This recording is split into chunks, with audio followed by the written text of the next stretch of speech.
Happy morning. Welcome back to my channel நண்பர்கள் அனைவருக்கும் வணக்கம். இன்றைக்கி காலையில் என்ன குழம்பு வச்சேன், மதியத்துக்கு என்ன ரெசிபி பண்ணினேங்கிறத உங்களோட ஷேர் பண்ணிக்கிறேன். தொடர்ந்து வீடியோ பாருங்கள், ஸ்கிப் பண்ணாமல் பாருங்கள். சூப்பரான ஒரு ரெசிபி தான். அதுவும் சிக்கன் கொஞ்சம் வித்தியாசமான ஒரு முறையில் பண்ணியிருந்தேன்.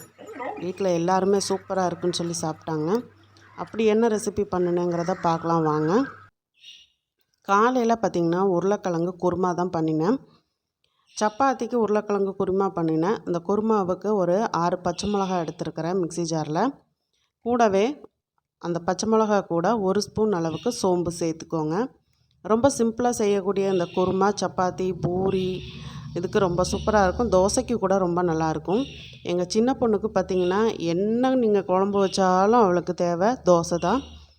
மற்றவங்களுக்கெல்லாம் சப்பாத்திக்கு மாவு பிசைஞ்சு வச்சுருந்தேன். அவளுக்கு மட்டும் தோசை சுட்டு கொடுத்து இந்த குருமா வச்சு கொடுத்தேங்க. தேங்காவை ஒரு அரை மூடி தேங்காவை கீறிட்டு நல்லா பல்லாக கீறி மிக்ஸி ஜாரில் சேர்த்துக்கோங்க. அதிகமான ஸ்பைசஸ் எல்லாம் இல்லாமல் சிம்பிளாக ஒரு சோம்பு மட்டும் சேர்த்து நல்லா ஒரு சூப்பரான உருளைக்கிழங்கு குருமா ரொம்ப நல்லாயிருக்கும். இப்போ தேங்காவெல்லாம் பல்லாக கீறி மிக்ஸி ஜாரில் சேர்த்தாச்சு. டக்குன்னு காய் வேறு எதுவும் இல்லை, உருளைக்கிழங்கு தான் இருக்குது அப்படின்னா இந்த உருளைக்கிழங்கை நீங்களும் இதே மாதிரி ட்ரை பண்ணி பாருங்கள். எப்போவுமே வீடியோவில் என்ன முகம் காமிச்சு பேசுவாங்க, இன்றைக்கி என்னாச்சுன்னு யோசிக்காதீங்க. கடவாப்பல் ரொம்ப உடஞ்சி சொத்தப்பல் ஆயிடுச்சின்னு பல்லு பிடுங்க போயிட்டு முகமெல்லாம் வீங்கி போயிருக்குது. பேசுகிறதுக்கே ரொம்ப கஷ்டமாக இருக்குது. இப்போ தேங்காயோட 1 ஸ்பூன் அளவுக்கு கசகசா சேர்த்து நல்லா நைஸாக அரைச்சி எடுத்துகிட்டு வந்தாச்சு. தக்காளி வெங்காயமெல்லாம் நறுக்கி வச்சுருக்கேன். 1/2 கிலோ உருளைக்கிழங்க தோல் சீவிட்டு தண்ணியில் போட்டு நறுக்கி வச்சுருக்கிறேன். கொஞ்சமாக கருவேப்பிலை, அதாவது நான் எப்போவுமே கொஞ்சம் தாராளமாக கருவேப்பிலையெல்லாம் எல்லாத்துக்குமே சேர்ப்பேன். மல்லி புதினாலாம் எடுத்து வச்சுக்கோங்க. சூப்பரான இந்த குருமா காலைல செய்ய ஆரம்பிச்சிடலாம். ஆனால் செஞ்சப்புறம் ரொம்ப டேஸ்ட்டாக இருக்குன்னு வீட்டில் இருக்கவங்க சொன்னாங்க. ஆனால் எனக்கு தான் சாப்பிட முடியல. ஏன்னா நல்ல முகம் வீங்கி போய் இருக்குது, வாயை திறக்கவே முடியல, அந்தளவுக்கு ரொம்ப கஷ்டமாயிடுச்சு. குக்கர் ஒன்று அடுப்பில் வச்சுக்கோங்க. ஒரு 4 ஸ்பூன் அளவுக்கு எண்ணெய் சேர்த்துக்கோங்க. எண்ணெய் நல்லா சூடாகட்டும். தாளிப்புக்கு ஒரு அரை ஸ்பூன் அளவுக்கு சோம்பு மட்டும் சேர்த்துக்கோங்க. சோம்பு சேர்த்துட்டு சோம்பு லைட்டாக பொரியட்டும். நறுக்கி வச்சுருந்த தக்காளி பெரிய வெங்காயத்தை சேர்த்துருங்க. கருவேப்பிலையோடு சேர்த்துக்கோங்க. பச்சை மிளகா சேர்த்துருக்கிறதுனால அந்த பச்சை மிளகாயோட காரம் மட்டுமே போதும் இந்த குருமாவுக்கு. அதாவது கேரளாலெலாம் அந்த முட்டைக்கறி பண்ணுவாங்க, அந்த முட்டைக்கறி மாதிரியே இந்த உருளைக்கிழங்கு வச்சு நம்ம பண்ணியிருக்கிறோம். ரொம்ப சூப்பராக இருக்கும். இது கூட நீங்கள் பச்சை பட்டாணி இருந்ததுன்னா கூட நீங்கள் சேர்த்துக்கலாம். வெங்காயம் வதங்கிறதுக்கு அளவாக அரை ஸ்பூன் உப்பு சேர்த்துட்டு தக்காளியும் சேர்த்தாச்சு. வெங்காயம் ரொம்ப வதங்கக்கூடாது, லைட்டாக அந்த எண்ணெயில் வெந்து வந்தால் போதும். இப்போ தக்காளியும் சேர்த்துட்டு தக்காளியும் ரொம்ப வதங்கி வரணும்னு அவசியம் இல்லை. இப்போ ஒரு 2 ஸ்பூன் அளவுக்கு நம்ம இஞ்சி பூண்டு பேஸ்ட்டு சேர்த்துக்கலாம். ஏன்னா உருளைக்கிழங்கு மட்டும் சேர்த்துருக்கிறதுனால பெரியவங்க வீட்டில் இருக்கிறாங்க அப்படின்னா வாய்வு தன்மை பிடிச்சிக்கும். அவங்களுக்காகவே கூட 1 ஸ்பூன் இஞ்சி பூண்டு பேஸ்ட்டு சேர்த்துட்டோம் அப்படின்னா அந்த உருளைக்கிழங்கோட வாய்வு தன்மை பிடிக்காது. இப்போ இஞ்சி பூண்டு பேஸ்ட்டோட ராஸ்மல் போயிடுச்சு. லோ ஃப்ளேமில் வச்சுட்டு நறுக்கி வச்சுருந்த உருளைக்கிழங்க சேர்த்துக்கோங்க. தோல் சீவிட்டு நம்ம சின்ன சின்ன துண்டுகளாக வேணாலும் வெட்டிக்கலாம், இல்லை கொஞ்சம் பெருசாக வேணாலும் வெட்டிக்கலாம். நான் உருளைக்கிழங்கு எடுத்து சாப்பிட்ற மாதிரி துண்டுகளை நான் போட்டிருக்கிறேன். ஏன்னா உருளைக்கிழங்கு வீட்டில் எல்லாருமே சும்மா அப்படி எடுத்து சாப்பிடுவாங்க. பெரும்பாலும் எங்கள் பிள்ளைங்க பார்த்திங்கன்னா குழம்புல இந்த உருளைக்கிழங்கு, மஞ்சள் பூசணிக்காய், கத்திரிக்காய் இதெல்லாம் சும்மா எடுத்து தட்டில் வச்சு சாப்பிடுவாங்க. அந்தளவுக்கு அவங்களுக்கு பிடிக்கும். இப்போ நம்ம உருளைக்கிழங்குல 1 ஸ்பூன் அளவுக்கு மஞ்சள் தூள் சேர்த்துட்டு மிக்சியில் அரைச்சி வச்சுருந்தா தேங்காய் பேஸ்ட்டையும் நம்ம உருளைக்கிழங்கோடு சேர்த்துடலாம். சேர்த்துட்டு நல்லா இந்த மாதிரி கரண்டி வச்சு பரட்டி விடுங்க. அந்த மசாலா எல்லாம் 1 நிமிஷம் அந்த ராஸ்மல் போக அந்த எண்ணெயிலே வதங்கி வரட்டும். அந்த பச்சை மிளகா சேர்த்துருக்கிறதுனால இந்த மாதிரி நம்ம வதக்கி விட்டுட்டு திருப்பி நம்ம உருளைக்கிழங்குக்கு தண்ணி தேவையான அளவுக்கு சேர்க்கும்போது கொஞ்சம் கூட அந்த பச்சை வாசமே இருக்காது. மல்லித்தலையை இந்த மாதிரி கிள்ளி சேர்த்துட்டு புதினாவையும் அதே மாதிரி இந்த மாதிரி கிள்ளி சேர்த்துக்கோங்க. சேர்த்துட்டு நல்லா பரட்டி விட்டுக்கலாம். நல்லா ஒரு 3 நிமிஷத்துக்கு இந்த மாதிரி ராஸ்மல் போக பரட்டி விட்டுட்டு அதுக்கப்புறம் நம்ம தண்ணி சேர்த்துக்கலாம். நல்லா ஒரு 1/2 லிட்டர் அளவுக்கு தண்ணி சேர்த்துக்கோங்க. மிக்ஸி ஜாரில் கொஞ்சம் தண்ணி விட்டு அலசி சேர்த்துக்கோங்க. இந்த குருமாவை பொறுத்த வரைக்கும் கொஞ்சம் தண்ணியாக இருந்துச்சுன்னா இன்னும் நல்லாயிருக்கும். ஏன்னா தோசைக்கெல்லாம் தொட்டு சாப்பிட்றதுக்கு ரொம்ப திக்காக இருந்துச்சு அப்படின்னு சொன்னால் உங்களுக்கு அந்தளவுக்கு டேஸ்ட் இருக்காது. தோசைக்கு ஊற்றி சாப்பிட்றதா இருந்தால் கொஞ்சம் தண்ணியாக இருந்துச்சுன்னு சொன்னால் நல்லா ஊற்றி சாப்பிட்லாம். இப்போ இந்த டைமில் உப்பு செக் பண்ணிவிட்டு உப்பு பத்தலை அப்படின்னா உப்பு சேர்த்துருங்க. சேர்த்து நல்லா ஒன்று போல் கலந்து விட்டுருங்க. இப்போ மூடி போட்டு ஒரு 3 விசில் விட்டிங்கன்னா உருளைக்கிழங்கு சீக்கிரம் வெந்துடும். ஏன்னா தோல் எடுத்துகிட்டு தான் நம்ம சேர்த்துருக்கோம், அதனால் சீக்கிரம் வெந்துடும். இப்போ 3 விசில் வந்து நல்லா அதோட சூடும் அடங்கிருச்சு. இப்போ ஓப்பன் பண்ணி பார்க்கலாம். சூப்பராக இருக்குதுங்க. ஓப்பன் பண்ணும்போது நாக்கில் எச்சி ஊறுது. ஆனால் என்ன, எனக்கு தான் இன்றைக்கி இந்த குருமா தொட்டு சப்பாத்தியோ தோசையோ எதுவுமே சாப்பிட முடியாமல் போச்சு. இப்போ அந்த பக்கம் கல்லில் நான் தோசை ரெடி பண்ணி வச்சுட்டேன். ஏன்னா பொண்ணு சாப்பிட்றதுனால குருமாவை பக்கத்தில் வச்சு சர்வ் பண்ணிட்டேன். நீங்களுமே இந்த இட்லி, தோசைக்கு, சப்பாத்திக்கு, பூரிக்கெல்லாம் இந்த மாதிரி ஒரு குருமா ரெடி பண்ணி சாப்பிட்டு பாருங்கள். சாப்பிட்டு பார்த்துட்டு எப்படி இருந்துச்சுன்னு சொல்லுங்கள். தொடர்ந்து சப்போர்ட் பண்ணுங்கள்.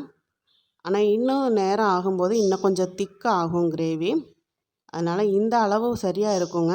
ஆறுனா கூட இன்னும் இல்லை, கொஞ்சம் தான் திக்காகும். அப்போ உங்களுக்கு சாப்பிட்றதுக்கு ரொம்ப நல்லாயிருக்கும். ட்ரை பண்ணி பாருங்கள்.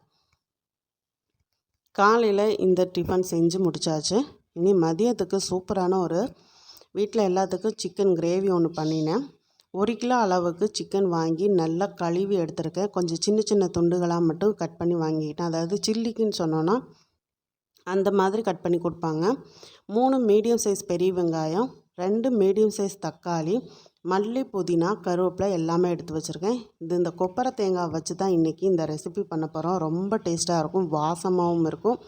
வித்தியாசமான டேஸ்ட்டில் செம்ம காம்பினேஷனாக இருந்து சப்பாத்திக்கு தொட்டு சாப்பிட்றதுக்கும் சரி அவ்வளோ சூப்பராக இருக்கும்.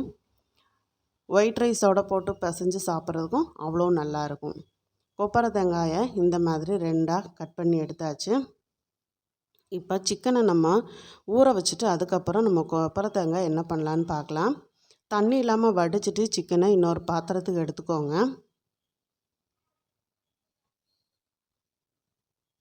கொஞ்சம் கூட தண்ணி இருக்கக்கூடாது. நல்லா தண்ணியை பிழிஞ்சிட்டு எடுத்துக்கோங்க. சின்ன சின்ன பீஸுகளாக இருக்கும்போது உங்களுக்கு நல்ல சீக்கிரமாக வெந்தும் வந்துடும். இப்போ சிக்கனுக்கு தேவையான அளவுக்கு உப்பு சேர்த்துக்கோங்க. பத்தலை அப்படின்னா திரும்ப கூட நம்ம சேர்த்துக்கலாம். எடுத்தோடனே அதிகமாக சேர்த்துறாதீங்க. 1 ஸ்பூன் அளவுக்கு மஞ்சள் தூள் சேர்த்துக்கோங்க. இது கூடவே புளிப்பு இல்லாத தயிர் எடுத்துக்கோங்க. நான் இன்றைக்கி பேக்கெட் தயிர் தான் எடுத்துருக்கிறேன். ஒரு 3 ஸ்பூன் அளவுக்கு தயிர் சேர்த்துக்கோங்க. இது கூடவே மல்லி, கருவேப்பிலை, புதினா, தக்காளி, வெங்காயம் எல்லாத்தையுமே ஒன்றா கலந்துக்கோங்க. நான் கொஞ்சம் பெரிய பாத்திரமாக எடுத்துருக்கணும். நார்மலாக பாத்திரம் எடுத்துட்டேன். இதில் போட்டு நல்லா பரட்டுறதுக்கு முடியலை. அதனால் எந்த பாத்திரத்தில் நம்ம சிக்கன் கிரேவி பண்ண போகிறோமோ நான் அதே பாத்திரத்துக்கு இதை மாற்றிக்க போகிறேன். ஏன்னா நம்ம இதெல்லாமே எதுவுமே நம்ம வதக்க போகிறதில்ல. அப்படியே ஒன்றா பிசைஞ்சு ஊற வச்சு அப்படியே நம்ம அடுப்பில் வச்சு நம்ம சமைக்க போகிறோம். ஒரு 1/2 மணி நேரம் ஊற வச்சிட்டிங்க அப்படின்னா சிக்கன் வந்து அந்த தயிரோடு ஊறி நல்லா சாஃப்டாக இருக்கும். கொஞ்சம் கூட அந்த ஹார்டாக இல்லாமல் நாராக இல்லாமல் ரொம்ப பஞ்சு மாதிரி இருக்கும். நான் இந்த கடாயில் தான் இன்றைக்கி சிக்கன் கிரேவி பண்ண போகிறேன். அதனால் அந்த கடாய்க்கு மாற்றிட்டு நல்லா ஒன்று போல் பிசைஞ்சுக்க போகிறேன். தக்காளி உடையிற மாதிரி பிசைஞ்சிடாதீங்க. சும்மா அப்படி கிளறி விட்டு அந்த மசாலா, தயிர், மஞ்சள், உப்பு எல்லாமே ஒன்று போல் கலந்து வர்ற மாதிரி பரட்டி விட்டுக்கோங்க. பச்சை மிளகா 4 சேர்த்துருக்கேன். அதையுமே சேர்த்து நம்ம இந்த மாதிரி பரட்டி விட்டுக்கலாம். இதுக்கு ஒரு ஃப்ரெஷ்ஷான மசாலா அரைச்சி தான் நம்ம செய்ய போகிறோம். அதனால் வீடியோவை ஸ்கிப் பண்ணாமல் கடைசி வரைக்கும் பாருங்கள். இப்போ இப்படியே நம்ம மூடி ஒரு 1/2 மணி நேரம் விட்டுடலாம்.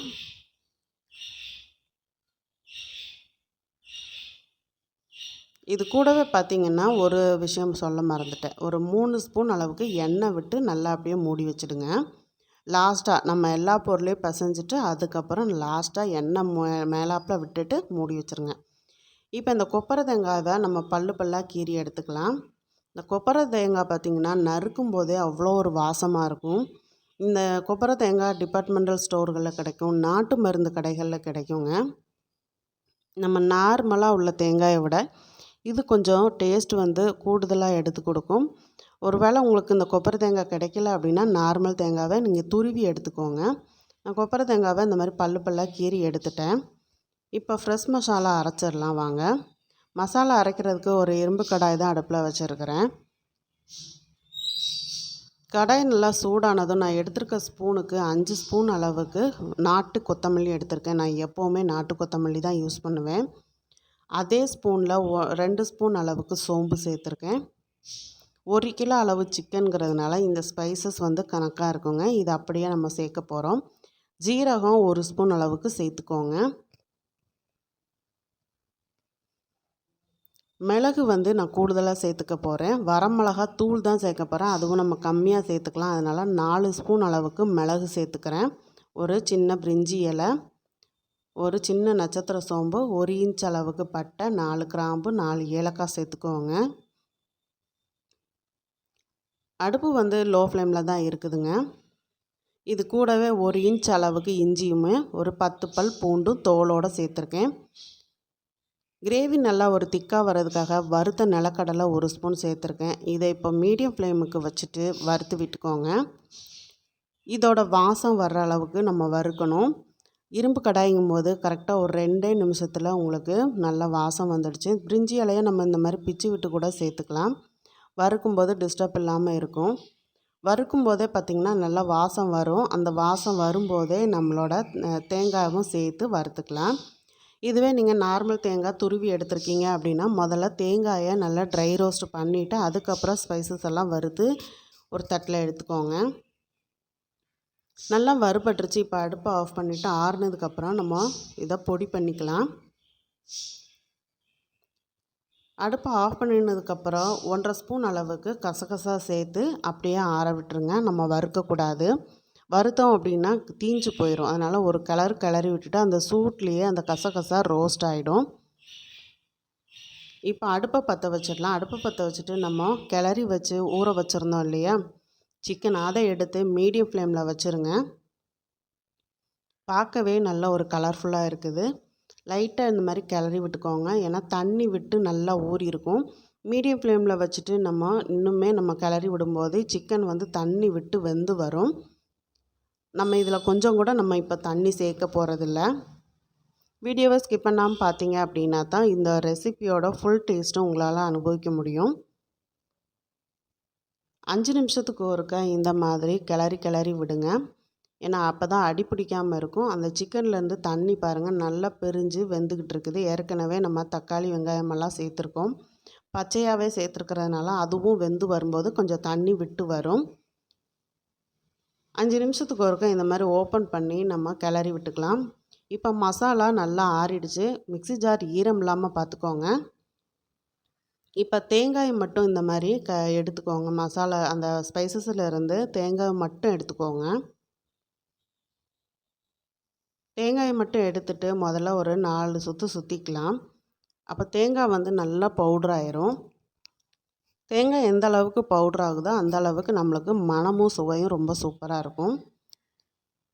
இந்த மாதிரி ஒரு தடவை எடுத்து கிளறி விட்டு திரும்பியும் மிக்ஸி ஜார் மூடி நல்லா இன்னொரு 2 சுற்று சுற்றி விட்டுட்டோம் அப்படின்னா இன்னும் நல்லா பவுடர் ஆயிருங்க.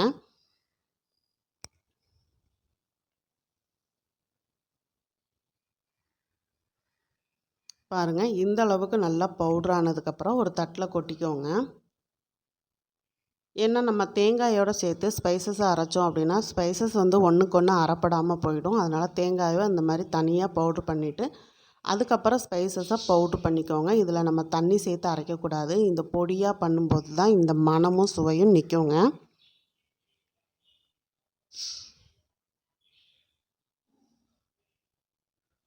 இப்போ ஸ்பைசஸையும் நல்லா பவுட்ரு பண்ணியாச்சு. இதை நம்ம தேங்காய் பொடியோடையே நம்ம சேர்த்துடலாம்.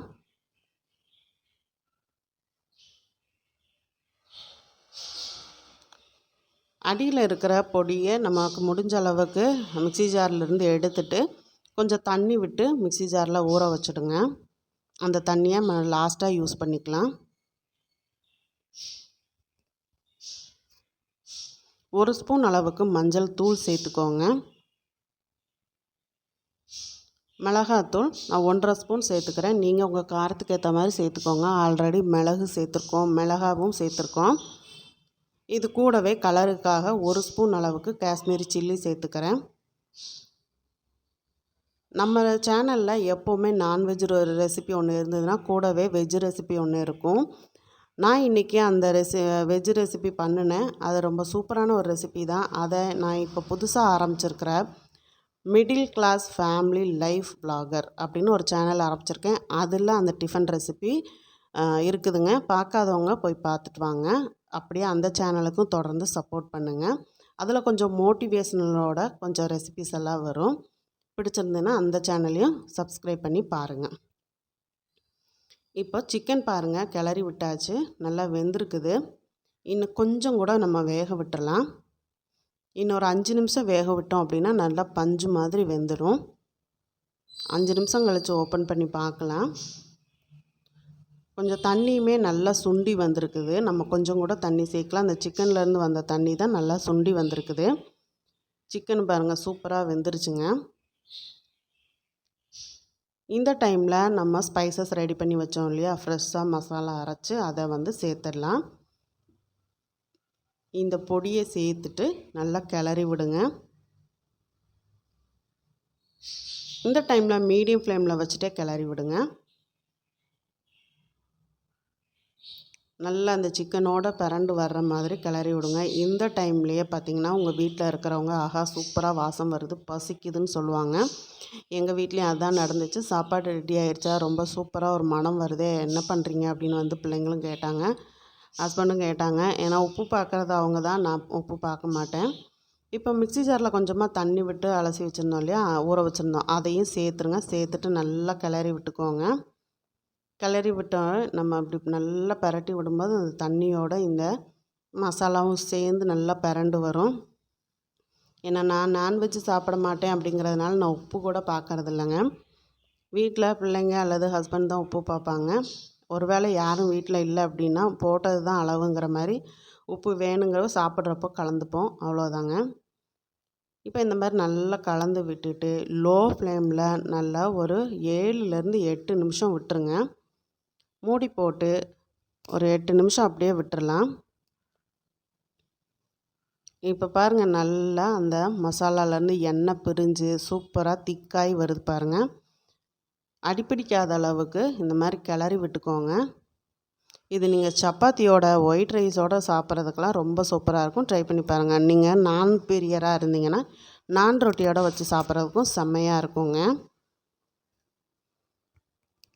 இப்போ மூடியை ஓப்பன் பண்ணி பார்க்கலாம்.